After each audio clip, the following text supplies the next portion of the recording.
Ketua Umum KONI Kabupaten Bogor Junaidi Samsudin berikan angin segar bagi ketua cabang olahraga yang bisa melebihi target medali emas yang sebelumnya dicanangkan. Hal ini dikatakan Jumsam pada pelepasan kontingen Kabupaten Bogor di gedung auditorium.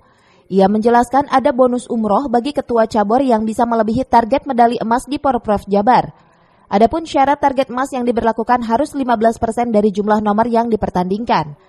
Ia berharap bonus ini bisa memberikan tambahan spirit bagi cabang olahraga untuk bisa meraih prestasi terbaik dan membawa Kabupaten Bogor menjadi juara umum.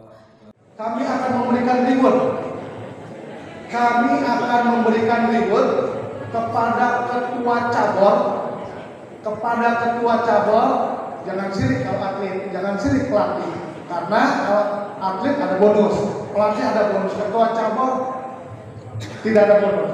Jadi reward dari saya untuk ketua cabur, apabila mohon didengarkan, apabila ketua caburnya memperoleh medali emas di atas target yang sudah diberitakan, ya minimal 1 akan kami umrohkan.